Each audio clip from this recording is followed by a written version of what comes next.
This is the McKinsey podcast, where we help you make sense out of our world's toughest business challenges. Welcome to the show. I'm Lucia Rahilly. And I'm Roberta Fasaro. Revenge travel. It's what a lot of people are doing these days, hitting the runways in big numbers to make up for time lost during the pandemic.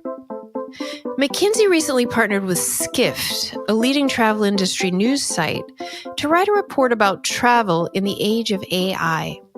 Much of the research drew from interviews with a range of travel executives, and one of those executives is Luca Zambello, CEO of Journey, which is an AI-fueled hospitality platform.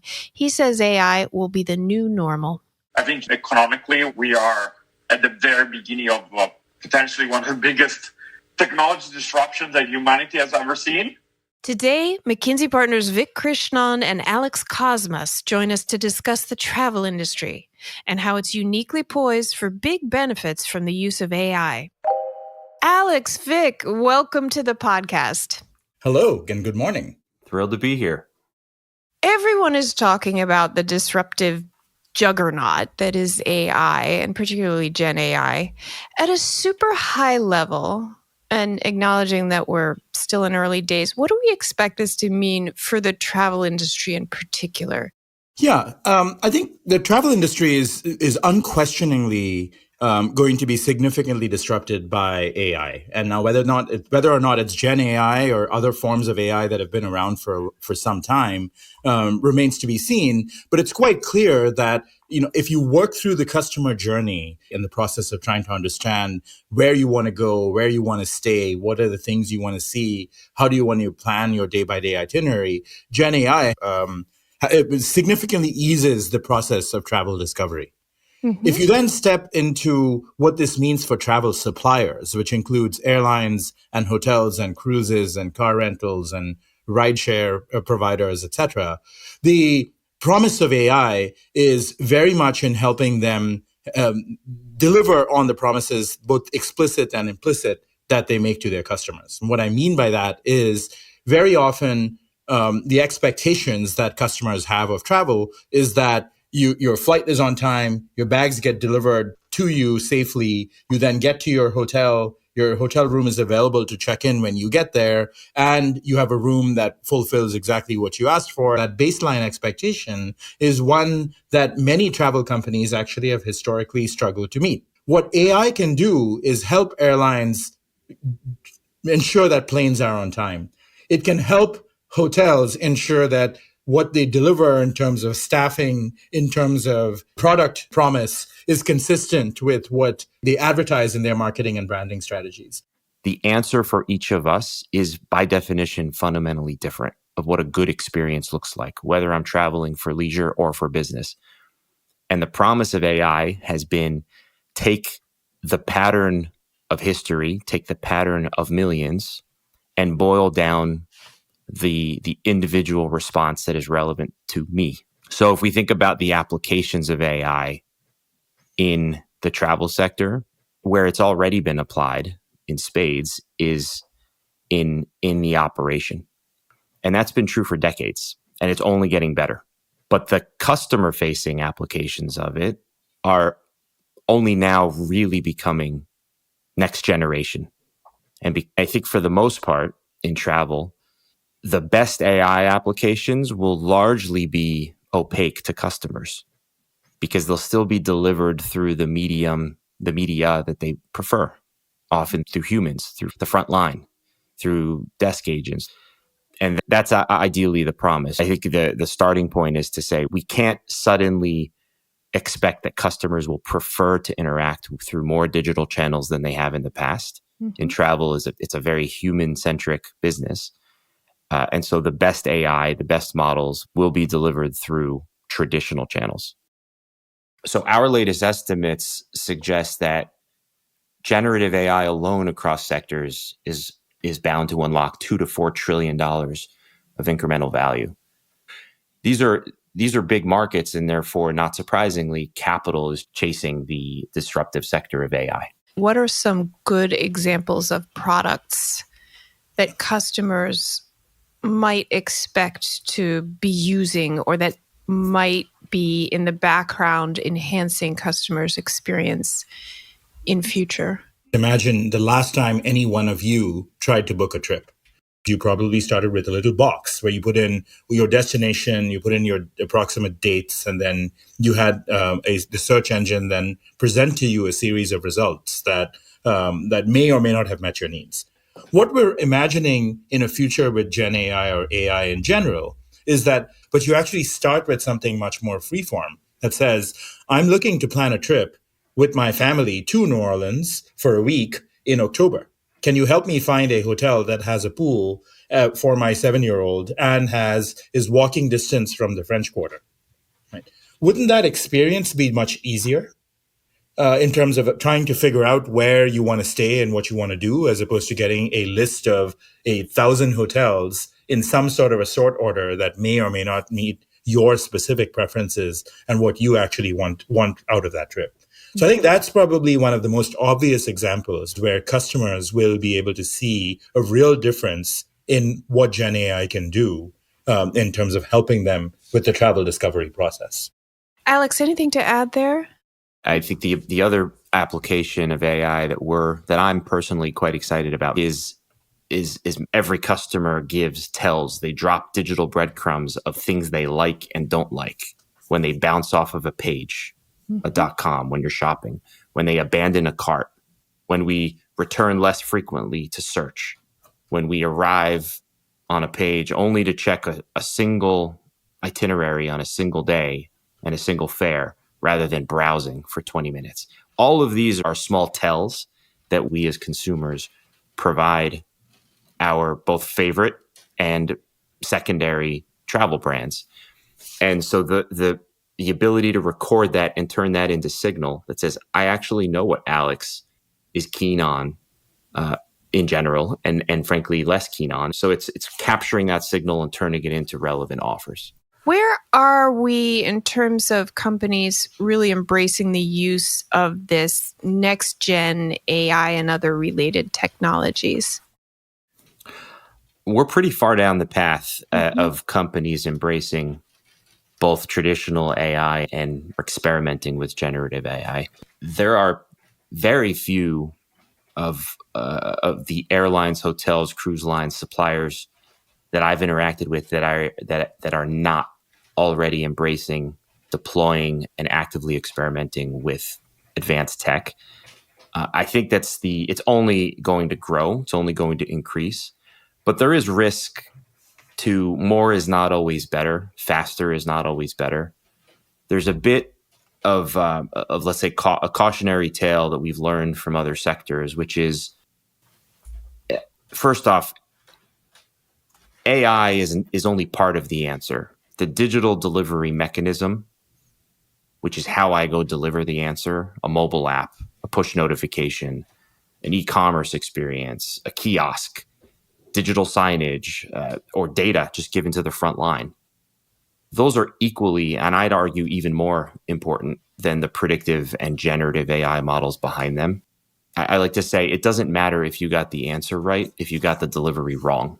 Yeah. And to build on Alex's point about getting the delivery wrong, I assume every one of you has been on an airplane. And how many times have you experienced the outcome of landing, you pull towards the gate, and then you stop short on the tarmac somewhere? Turns out our gate's not available yet. And therefore, we just kind of have to sit here waiting for that aircraft to taxi out so that we can then pull into the gate. Turning an aircraft, which is the process of essentially getting it from arrival to departure of the next flight, both above the wing, i.e. getting passengers off the plane and onto the plane, getting the aircraft catered, etc., and below the wing, which involves getting bags on airplanes on and off. It involves refueling aircraft. It involves a number of other maintenance-related and ground handling-related activities that many consumers don't ever see.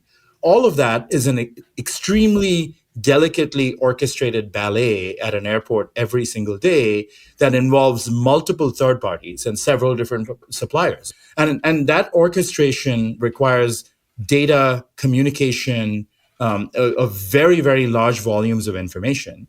And there are companies out there that are now saying, we can actually identify when during an aircraft turn, something didn't happen according to schedule. In other words, that catering truck didn't pull in 3 minutes after arrival as it was expected to. That is in turn going to induce a delay. And it then allows for a replanning of the entire turn process so as to be able to deliver an on-time departure. So all of that sounds incredibly simple, but the reality is that AI has an extremely large role to play in helping deliver on that promise in a way that historically suppliers have struggled to do.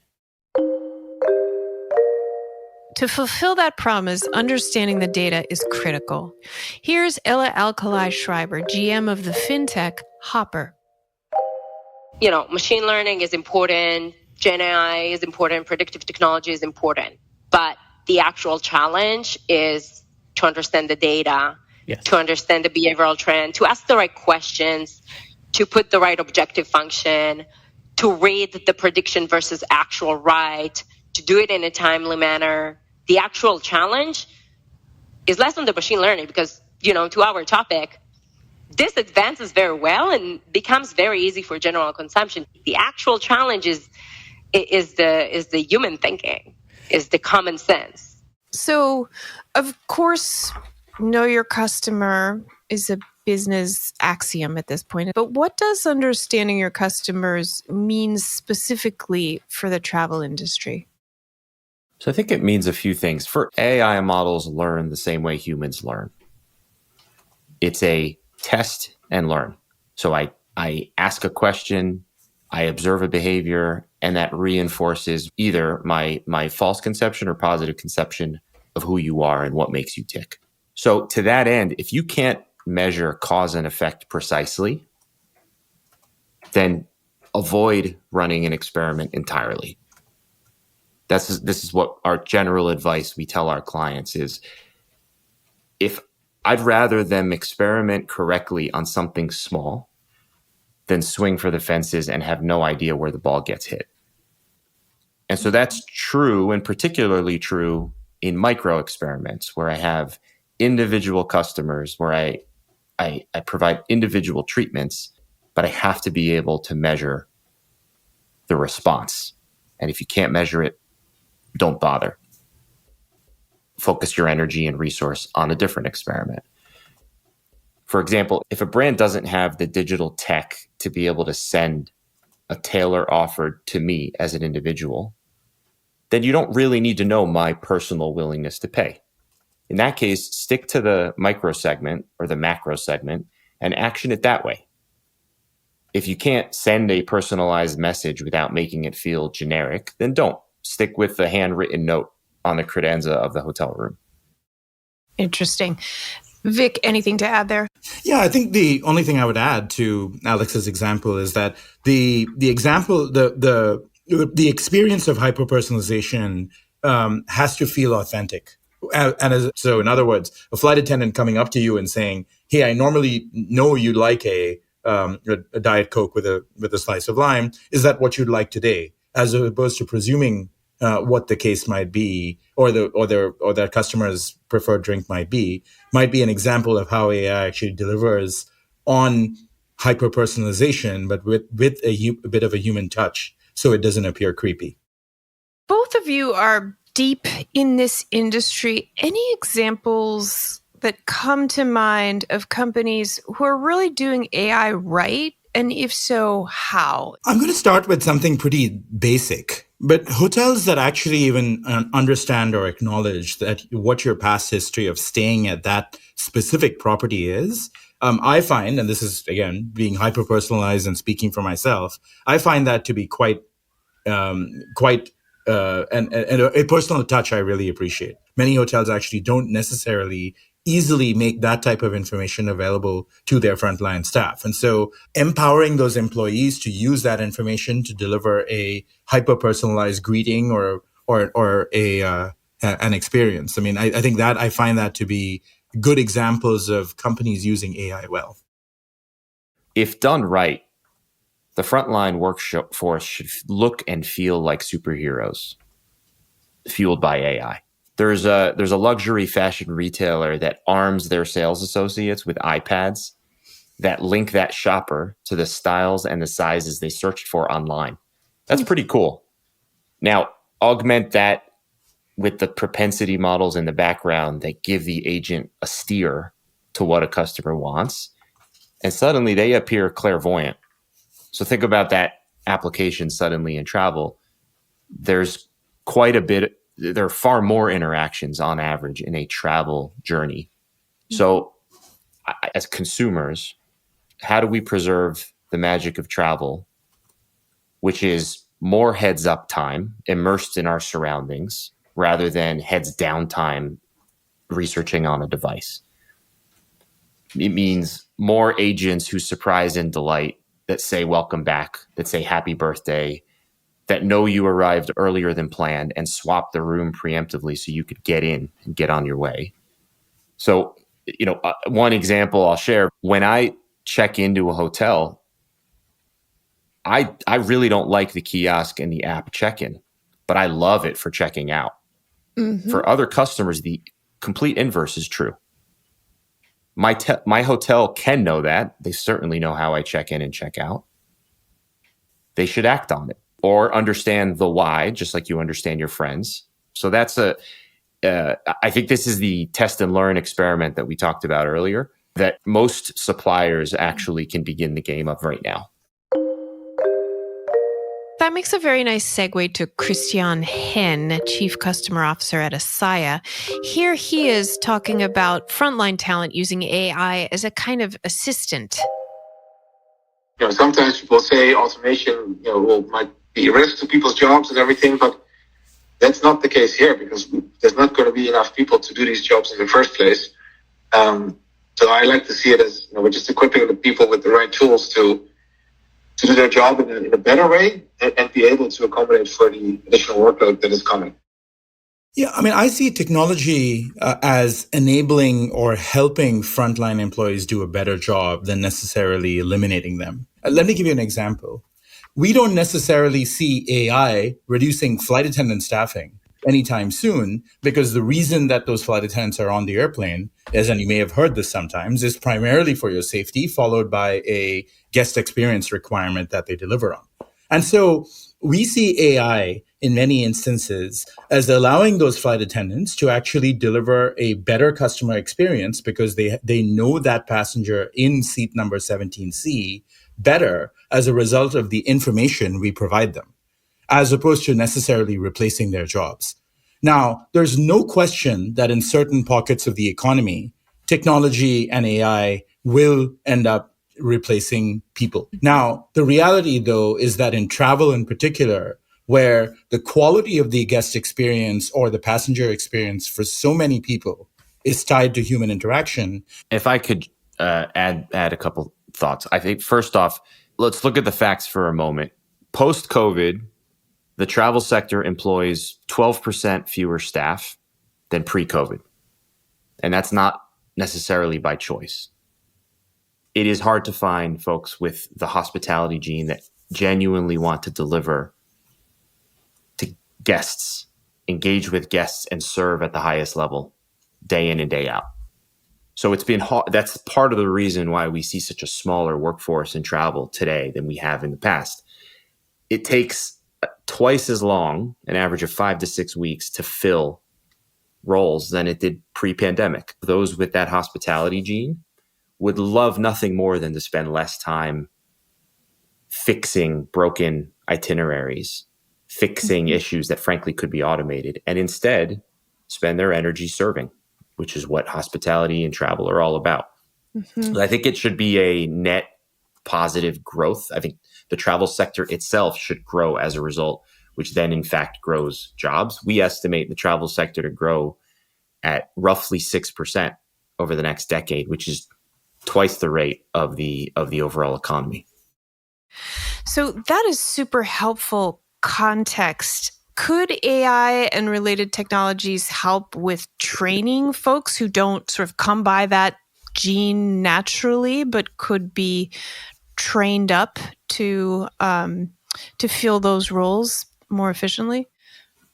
Absolutely. And we're already seeing applications of virtual reality, augmented reality, and AI coming together to offer more efficient ways to enhance and accelerate employee training, because you can throw live immersed scenarios in front of employees at a higher clip than they would get organically on the job training. And similarly, not just frontline, but oftentimes the same is true of training corporate employees, training call center employees, where you can learn from the patterns of thousands upon thousands of call-ins, transcripts that no single human can ever be expected to go through. And instead, an AI can boil it down to the top 10 core issues, the underlying root causes, and here's a suggested outcome that seems to have resolved it in 70% of situations. That's the power of AI in training. And in fact, many contact center agents or contact center centers in travel companies are already using AI, not just for training, but also for the delivery of a better quality customer experience. And as Alex mentioned, rather than have a customer have to introduce themselves, give their frequent guest number or frequent flyer number and a whole bunch of passwords before they can get to the point where their actual reason for calling in is addressed. There are ways in which AI can make that entire journey and that interaction between the hotel or the airline or the rideshare provider or car rental player and the guest incredibly seamless, where much of that history is already previously understood. And therefore, what the contact center agent is actually doing is very quickly using that time to resolve the problem rather than to identify who that individual is and what they're calling about. And so the training process is part of it, but also the actual delivery of the guest experience is part of what a lot of contact centers are already working on. So, Alex, you mentioned virtual reality. Would travel drop if you can experience Bhutan from your sofa rather than, actually having to take an arduous flight? We've been able to visit Bhutan virtually for over a decade through YouTube and other through National Geographic. And yet travel is at an all-time high. And I think it's because we all, as social animals, continue to thrive, both the learning aspect of experiencing new things and the human aspect of meeting new people and hearing new stories and being inspired by new sights and history and cuisine. The numbers also suggest that we are in an unprecedented growth phase of travel. We are also in a phase where over the last 15 years, the industry has steadily grown in customer satisfaction, despite how much we all like to beat up on our travel suppliers. Consumers are admitting that the 1 and 2 areas they want to splurge on in the next year are travel and hospitality, experiences, restaurants. And so they're giving us that gift of their wallets, their trust, and we have to deliver on it as a sector. And I think this is Gen AI, AR, VR, digital technologies are going to help us deliver the promise. The dopamine hit you get from going on an incredible holiday with people you love or going to a restaurant for a terrific meal cannot be easily digitized. And therefore, we see travel as being incredibly enduring in the era of AI and technology. And if anything, we see AI and technology contributing to helping make travel better. Alex and Vic, great discussion. Thanks so much for joining us today. Thanks for having us. Thanks for having us. Thanks so much for listening to the McKinsey podcast. I'm Lucia Rahilly. And I'm Roberta Fasaro. Find us on McKinsey.com. We'll have a transcript of this episode up shortly. And download the McKinsey Insights app, where you can find this podcast and other helpful content updated daily. If you enjoyed the show, we'd love for you to leave a rating and a review. We'll see you in 2 weeks.